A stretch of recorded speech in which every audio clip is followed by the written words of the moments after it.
हम पवित्र आत्मा के अद्भुत व्यक्तित्व के विषय पर बात कर रहे हैं। कहें पवित्र आत्मा। पवित्र आत्मा दिव्य ईश्वरत्व का तीसरा व्यक्ति है, त्रिएक ईश्वरत्व का।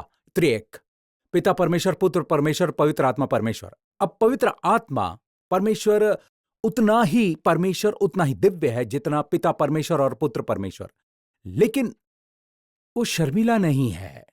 ओके, हालांकि वो खुद की ओर ध्यान आकर्षित नहीं करता, वो यहां किसी एक की महिमा करने के लिए है, और वो है यीशु। क्या मुझे एक अच्छी आमीन मिल सकती? आपको पता है पवित्र आत्मा के दो गवाह हैं। हम पवित्र आत्मा को हमारे साथ गवाही देते हुए और पवित्र आत्मा को हमें गवाही देते हुए देखने वाले हैं। इब्रानियों 10 में यहां कहा गया है, और पवित्र आत्मा भी हमें यही गवाही देता है। वो हमें गवाही देता है। अब ये हमें बाहरी गवाही, ये एक अदालती मामले की तरह है। आप जानते हैं, एक गवाह को स्टैंड पर बुलाया जाता है। गवाह क्या करता है? ऑलराइट, अभियोजन पक्ष के वकील या बचाव पक्ष के वकील सवाल पूछते हैं, और गवाह ये नहीं कह सकता कि मुझे लगता है। वहां वो ये नहीं कह सकता कि मुझे लगता है, मेरे विचार से शायद मेरा मानना है। नहीं नहीं नहीं नहीं, क्या तुमने इसे देखा है या नहीं देखा? हां, मैंने इसे देखा, इसीलिए वो वहां है। पवित्र आत्मा ने हमें गवाही दी। पवित्र आत्मा के कहने के बाद ये वाचा है, मैं अपने नियमों को उनके हृदय पर लिखूंगा। बहुत महत्वपूर्ण। उसने ऐसा कहने के बाद फिर वो कहता है, मैं उनके पापों और उनके अधर्म के कामों को फिर कभी स्मरण न करूंगा। अब पवित्र आत्मा हमें क्या गवाही देता है? हम में नहीं, हमारे लिए। वो स्वर्ग की अदालत की तरह गवाही देता है। वो आपके उन सारे पापों का गवाह है जिन्हें परमेश्वर फिर कभी याद नहीं करता। क्या धन्य गवाही है! मैं आपसे कहता हूं, चाहे हम एक दिन आध्यात्मिक हों या दूसरे दिन कम आध्यात्मिक हों, इससे उसकी गवाही नहीं बदलती। चाहे आप आध्यात्मिक मसीही हो या दैहिक मसीही, इससे उसकी गवाही नहीं बदलती।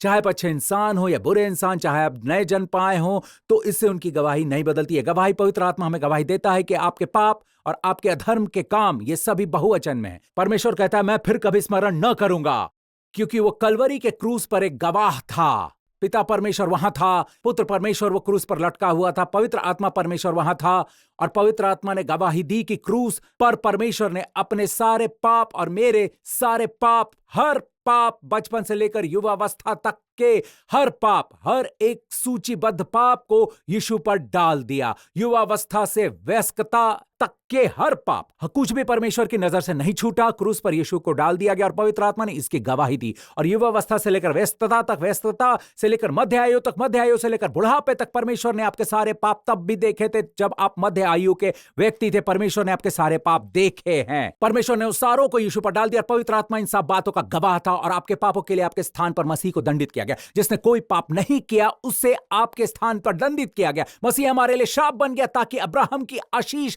हमारी हो सके। मसीह को स्वीकार किया गया ताकि आपको स्वीकार किया जा सके, और पवित्र आत्मा ने इसकी गवाही दी। तो अब पवित्र आत्मा जो धार्मिकता से चीजें करता है, वो आपको धार्मिकता से बताएगा। परमेश्वर आपके पापों को फिर कभी स्मरण न करेगा। क्या आप फिर कभी नहीं देख सकते हैं? फिर कभी नहीं का क्या मतलब है? एक समय था परमेश्वर ने आपके वचन से लेकर बुढ़ापे तक के सभी पापों को याद किया था। परमेश्वर आपके हर पाप को याद करता है, याद रखता है। आमीन। और परमेश्वर ने उन सभी का न्याय किया। एक समय था जब परमेश्वर ने इसे याद रखा था। वो किसी भी अपराध को अनदेखा नहीं करता। परमेश्वर किसी भी पाप को अनदेखा नहीं करता, लेकिन जिसे वो अनदेखा नहीं करता, उसे वो क्षमा कर सकता है। और यही उसने क्रूस पर किया, और पवित्र आत्मा ने इसकी गवाही दी। तो पवित्र आत्मा ने हमें गवाही दी है, वो हमें गवाही देता है। नई वाचा में उसने परमेश्वर के नियम, उसकी नई सच्ची इच्छाएं हमारे हृदय में डालने के बारे में कहने के बाद, पूरी बात का सार यह है कि ये सब कहने के बाद फिर वो कहता है, मैं उनके पापों को और उनके अधर्म के कामों को फिर कभी स्मरण न करूंगा। हम कितनी बार ये उपदेश सुनते हैं, और फिर भी ये एक धन्य सत्य है कि आप इसमें कुछ न जोड़ें, लेकिन विश्वास रखें, इस पर विश्वास रखें। अब हम हमारे अंदर आत्मा के कार्य पर आते हैं, क्योंकि पास्टर, मैं कैसे बता सकता हूं कि परमेश्वर का आत्मा कब मेरा मार्गदर्शन कर रहा है? और वो सब वास्तव में आत्मा आपकी अगुवाई करता है। ओके, तथ्य है कि आज आप यहां हैं उसकी अगुवाई से। अमीन। आप सोच सकते हैं कि मुझे आज चर्च जाने की इच्छा है। नहीं, परमेश्वर का आत्मा आपकी अगुवाई कर रहा है। हम में से कई अगुवाई किए जाने के सबक सीखते हैं। ऑलराइट, हमें लगता है कि केवल तभी हमारी अगुवाई होती नहीं। हम में से तो बहुत से लोग अगुवाई पाते हैं। तथ्य यह है कि हम मसीह पर विश्वास करने लगे हैं क्योंकि पवित्र आत्मा ने हमारी अगुवाई की। आमीन। तो आगे बढ़ते हैं रोमी 8 में। सुनिए, आत्मा से जीने के बारे में यह बहुत गंभीर बात है, इसे देखें। क्योंकि यदि तुम शरीर के अनुसार दिन काटोगे तो मरोगे। यदि आत्मा से जोर दीजिए, आत्मा से देह की क्रियाओं को मारोगे तो जीवित रहोगे। तो परमेश्वर चाहता है कि आप आत्मा से जियो। क्यों? क्योंकि परमेश्वर जानता है कि आपका शरीर कैसे बना है। लेकिन कई बार अगर आप शरीर के अनुसार दिन काटते हैं तो आपका शरीर चाहता है कि वो इस चीज का, उस चीज का आदी हो। आपका शरीर वो काम करना चाहता है जो गलत है। वो काम जो गलत है, कई बार वो काम मृत्यु की ओर ले जाते हैं। अगर आप देह की क्रियाओं को नहीं मारते, और आप देह की क्रियाओं को कैसे मार सकते हैं? इच्छा शक्ति से नहीं, अपने दांत पीस कर नहीं, और ये कहकर कि नहीं, ऑलराइट, मैं सर्वश्रेष्ठ प्रयत्न करूंगा। नहीं, प्रभु आपके देह की क्रियाओं को मारने में मदद करता है। वो आत्मा के द्वारा है। जब आप आत्मा के चलाए चलते हैं, संदर्भ देखें, जितने लोग परमेश्वर के आत्मा के चलाए चलते हैं वही परमेश्वर के पुत्र। इसलिए जब आप आत्मा के चलाए चलते हैं तो आप देह के कर्मों के अनुसार नहीं चलते। ऑलराइट, जाहिर है किसी पापपूर्ण बात का संदर्भ दे रहा है। देह के वो कर्म जिन्हें आप नहीं मारते तो वे आपको मार डालेंगे। कुछ लोग, आपको पता है, उनकी लत की वजह से मृत्यु तक पहुंच जाते हैं। आमीन। अब आप सोचेंगे कि कुछ बड़ी बात के बारे में सोच रहे हैं। आपको पता है, जैसे कि ड्रग्स, और भारी मात्रा में ड्रग्स की लत, यहां तक कि भोजन की भी लत आपको जल्दी कब्र में डाल सकती है यदि आप इस पर ध्यान नहीं देते। पास्टर प्रिंस, मैं चाहता हूं आप ऐसा ना कहें। पास्टर प्रिंस, आप सही कह रहे थे। आमीन। मैं आपको कुछ बताना चाहता हूं। जिस तरह से अब हम व्यवस्था के अधीन नहीं है, यह गलातियों 5:18 है। यदि तुम आत्मा के चलाए चलते हो तो व्यवस्था के अधीन न रहे। अब भले ही निश्चित लेख यहां है व्यवस्था। बाइबल में व्यवस्था आमतौर पर 10 आज्ञाओं, परमेश्वर के नियमों, मूसा के नियमों के संदर्भित करते हैं। लेकिन निश्चित लेख के बिना यह किसी भी नियम को संदर्भित कर सकती है। दूसरे शब्दों में, वो कोई भी हठधर्मी बात जिसे हम मानते हैं, यदि आप मूल रूप से आत्मा के चलाए चलते हैं तो कोई निश्चित लेख नहीं है, आप व्यवस्था के अधीन नहीं है। मैं आपको कुछ दिखाता हूं। मेरा मानना है कि पवित्र आत्मा आपको हर प्रकाश की तुलना में लाल प्रकाश के बारे में अधिक मार्गदर्शन देता है।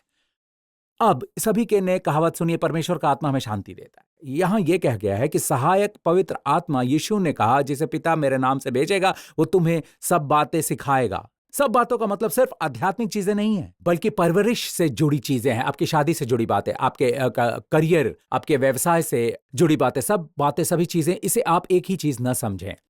वो आपको सब बातें सिखाएगा। आमीन।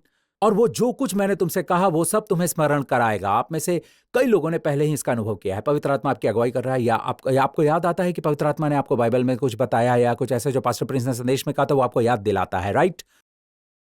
आप में से कईयों ने पहले ही इसका अनुभव किया है। हो सकता है कि आपको ये पता ना हो, लेकिन आपने इसका अनुभव किया है। ये आपके अंदर पवित्र आत्मा है। लेकिन कैसे पवित्र आत्मा किस तरह के तरंगों से कार्य करता है? अगला वचन, मैं तुम्हें शांति दिए जाता हूं, अपनी शांति तुम्हें देता हूं। यीशु कहता है, जैसे संसार देता है मैं तुम्हें नहीं देता। जैसे संसार देता है वैसा नहीं। तो संसार किसी तरह की शांति देता है, अस्थायी शांति। आप स्पा जाते हैं, आप कोई भी शांत करने वाला व्यायाम करते हैं। नहीं, मैं शांत करने वाले व्यायाम और ऐसी बातों के खिलाफ नहीं हूं, लेकिन वो ये यीशु द्वारा दी जाने वाली शांति के स्तर तक नहीं पहुंचता।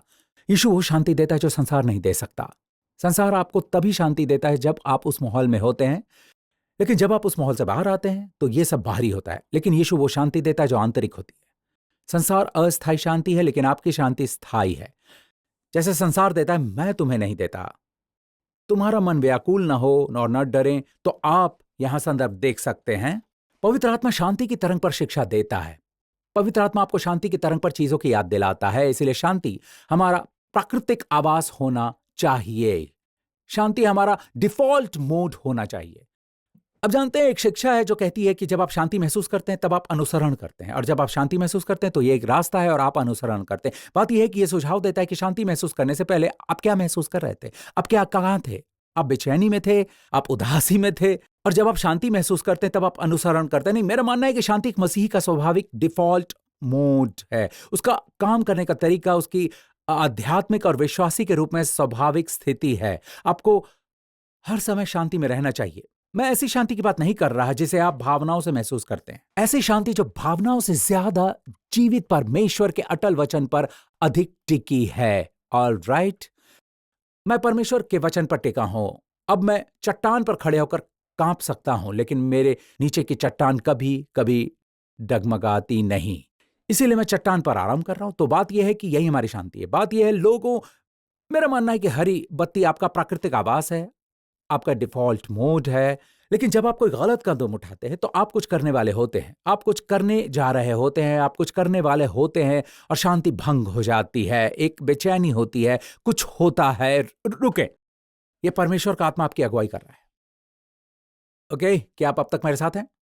तो जब आपका दिल परेशान हो, आपका दिल भारी हो, आपका दिल आपको दबा रहा हो, या परेशानियों, निराशाओं, चिंताओं से बोझिल हो, शायद एक बच्चा है, शायद आपके शरीर के लक्षण या कुछ और, यीशु के साथ आगे बढ़े। मुझे चलना पसंद है, ओके, चलना मेरा काम है। जब मैं यीशु के साथ चलता हूं तब मैं खुली हवा में तना होता हूं, मैं आजाद हूं। लेकिन आप इसे अपने कार्यालय की जगह, अपने बेडरूम की सीमा में कर सकते हैं। लेकिन जब आप उसके साथ चलते हैं तो उसे बताएं, उसे अपने दिल की बात बताएं। हे प्रभु यीशु, मैं किशोरी वान लड़के को लेकर बहुत निराश हूं, मैं बहुत निराश महसूस कर रहा हूं, या मैं चिंतित महसूस कर रहा हूं प्रभु, मुझे कुछ समय के से ये लक्षण दिख रहे हैं। हे प्रभु यीशु, मैं इन लक्षणों के बारे में बहुत चिंतित हूं, मैं चिंतित हूं प्रभु यीशु। हे प्रभु, मुझे बहुत ठंड लग रही है प्रभु, मुझे नहीं पता क्यों, मुझे आपसे बात करने का मन नहीं कर रहा।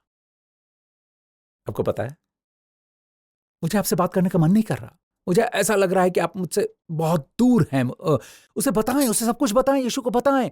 आप जितने अधिक स्पष्टवादी, जितने अधिक ईमानदार होंगे, उतना ही अधिक आप उसकी उस उपस्थिति महसूस करेंगे। आपको पता है, आयल प्रोटोकॉल को राष्ट्रपति के लिए और आप जानते हैं बहुत महत्वपूर्ण लोगों के लिए बनाए रखे, लेकिन परमेश्वर के साथ परमेश्वर चाहता है कि आप संतान बने रहें।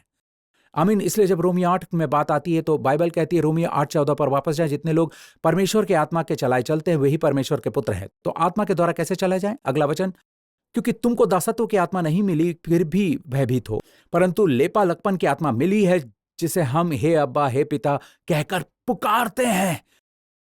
अब देखिए, यहां संदर्भ में दासत्व की आत्मा और फिर भयभीत हो, परमेश्वर का भय मानना है। यह पुराना यहूदी, पुराने नियम का यहूदी है। इज़राइल की संतान परमेश्वर से डरती है। आपको पता है, परमेश्वर दूरी का भाव है। अब प्रभु का योग्य भय है। मैं दोहराता हूं, प्रभु का योग्य भय है जो आराधना योग्य है।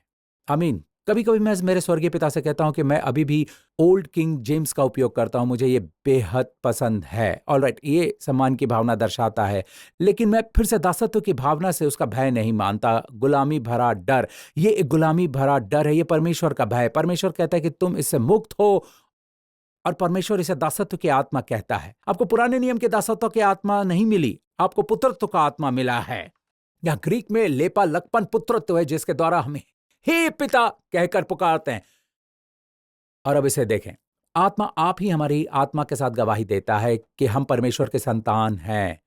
इसलिए मुझे आपको यह बताना पड़ा, आपको पवित्र आत्मा की हमारी प्रति गवाही को समझना चाहिए कि मसीह ने जो किया, क्रूस पर जो उसने देखा, उसके कारण हमारे पापों को परमेश्वर फिर कभी स्मरण नहीं करता।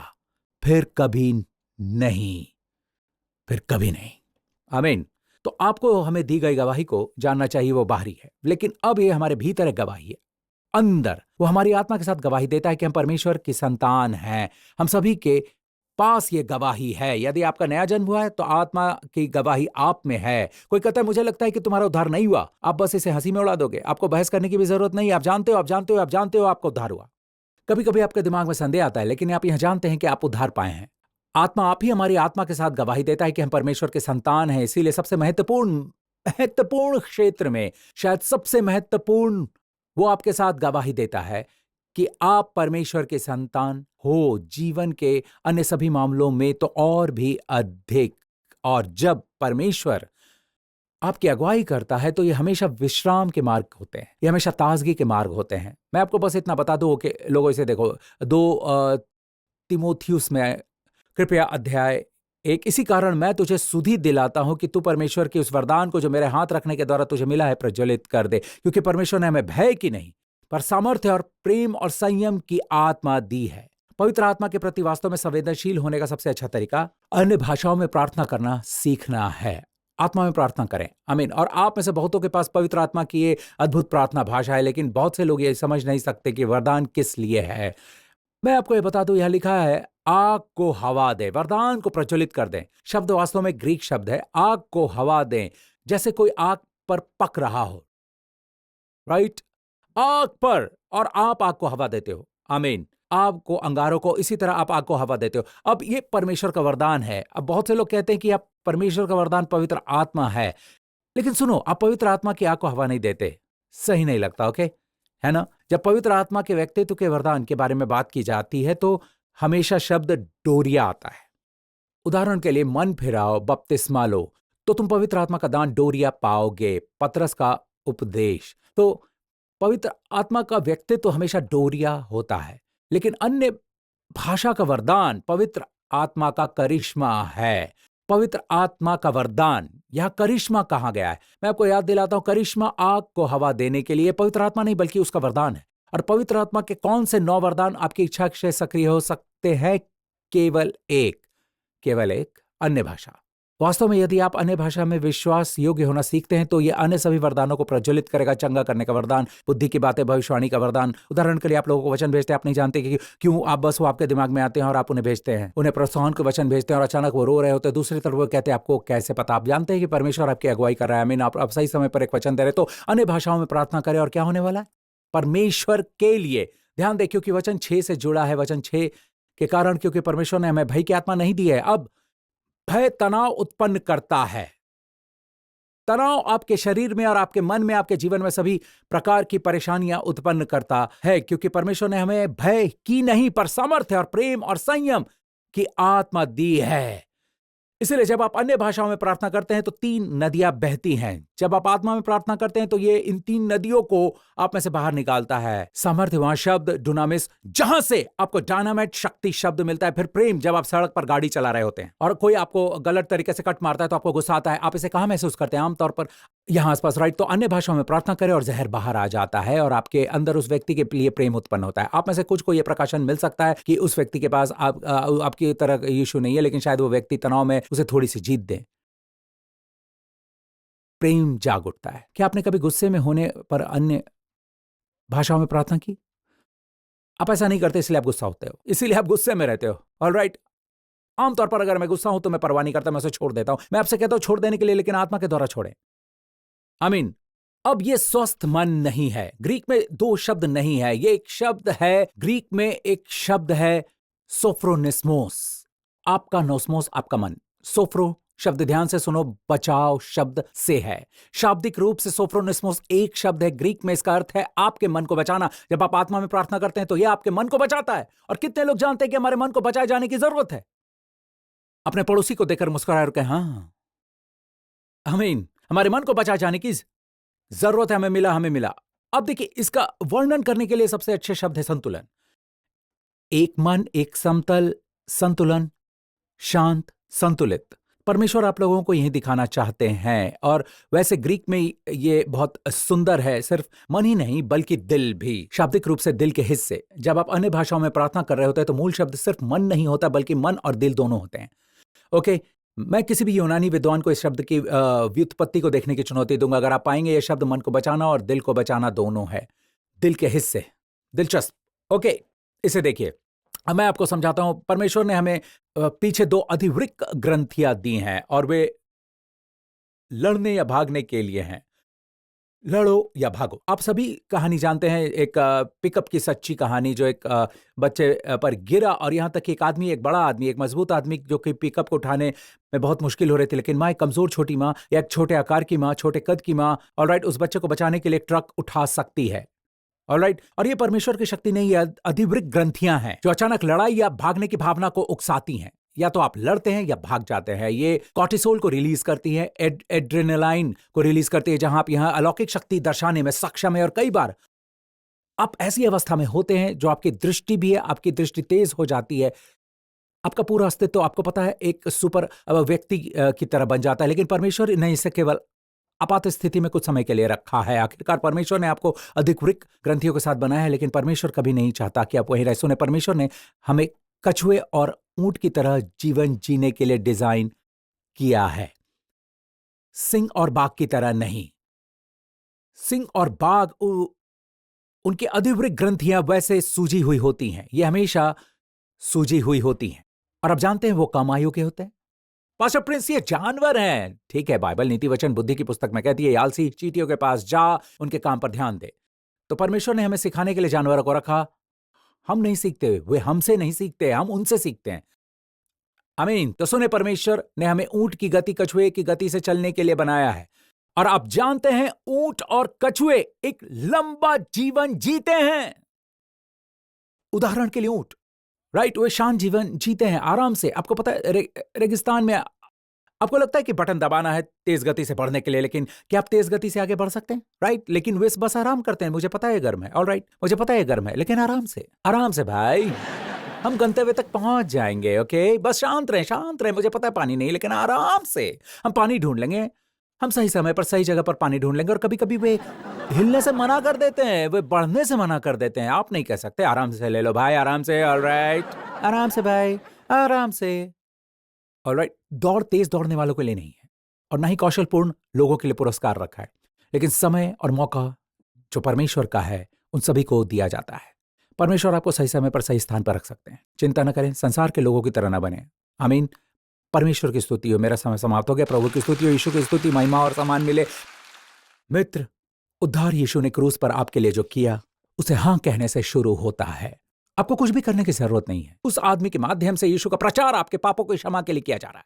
यह आपके लिए है कि आप विश्वास रखें और स्वीकार करें। यदि आप हैं तो आप अभी जहां भी हैं मेरे साथ अभी अपने दिल से प्रार्थना करें।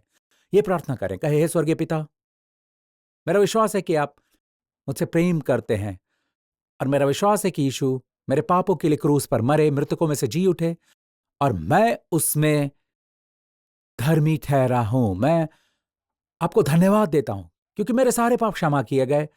और मैं आपको धन्यवाद देता हूं क्योंकि आपने यीशु को महिमा दी, आपने मुझे पवित्र आत्मा दिया। तो अभी मुझे आपके पवित्र आत्मा से बपतिस्मा देकर भर दें। यीशु के नाम से मेरे सारे पाप क्षमा हो गए हैं। मैं अब परमेश्वर की संतान हूं। परमेश्वर मेरे अब्बा पिता हैं, और मेरे पास पवित्र आत्मा है जो मुझसे प्रेम करता है, जो आज से मुझे मार्गदर्शन देता है और मेरी अगुवाई करता है यीशु के नाम से। और सभी लोगों ने कहा आमीन। यहां देखें, अब जब आपने ये प्रार्थना कर ली है तो ध्यान से सुने, आपका उद्धार हो गया है। आप मृत्यु से जीवन की ओर बढ़ गए। ये कोई प्रक्रिया नहीं है, तुरंत होता है। आप मृत्यु से जीवन में चले गए। अब आप अंधकार के राज्य में नहीं है, अब आप प्रकाश के राज्य में हैं। सिर्फ इतना ही नहीं, आप परमेश्वर से पवित्र आत्मा के लिए प्रार्थना करें। और अगर आप परमेश्वर से पवित्र आत्मा के लिए प्रार्थना करते हैं तो आपको कोई और आत्मा नहीं देगा। यीशु ने कहा आपके पास पवित्र आत्मा है। और सुनिए, इस दिन के दौरान जब भी आप घर पर रहो, अन्य भाषा में प्रार्थना करना शुरू करें। परमेश्वर आपको अन्य भाषा में प्रार्थना करने के लिए मजबूर नहीं करेगा। इस तरह से आगे बढ़ें। वो जितना अधिक आप अन्य भाषा में प्रार्थना करेंगे, खासतौर पर जीवन के तनावपूर्ण समय में, उतना ही अधिक सामर्थ्य, प्रेम और संयम की नदियां आप में से बहेंगी आपके मन को बचाने के लिए। आमीन। तो आप ऐसा करेंगे। प्रभु की स्तुति हो, यीशु की स्तुति हो। हालेलुया। खड़े हो जाएं। धन्यवाद प्रभु यीशु। इस सारी जगह अपने हाथों को ऊपर उठाएं। प्रभु यीशु मसीह के नाम से इस आने वाले सप्ताह के लिए मैं प्रभु यीशु मसीह के नाम से आपके जीवन के लिए शैतान को और उसने आपके और आपके परिवार के खिलाफ जो भी योजनाएं बनाई हैं उन्हें बांधता हूं। मैं उन्हें प्रभु यीशु मसीह के नाम से नष्ट कर देता हूं। प्रभु यीशु मसीह के नाम से आपके खिलाफ नियुक्त किए गए आत्मा के हर कार्य को मैं रद्द करता हूं, और प्रभु यीशु मसीह के नाम से आपको और आपके परिवार से उन्हें निकाल जाने की आज्ञा देता हूं। आमीन। आत्मा की ओर से सिर्फ एक होमवर्क, इस पूरे सप्ताह विश्राम में प्रवेश करने के लिए परिश्रमी रहें। आत्मा में प्रार्थना करें। यह सिर्फ इसलिए नहीं होगा क्योंकि आप ऐसा चाहते हैं, यह आपके प्रयास से नहीं होगा, बल्कि आत्मा से होगा। आत्मा में प्रार्थना करें। आमीन। और विश्राम में प्रवेश करने के लिए मेहनत करें, और परमेश्वर बाकी काम कर देगा। आमीन। और इस पूरे सप्ताह याद रखें, वो आपसे प्रेम करता है। इस पूरे सप्ताह उसकी अगुवाई का आनंद लें यीशु के नाम से। और सभी लोगों ने कहा आमीन। प्रभु आपको आशीषित करे। धन्यवाद।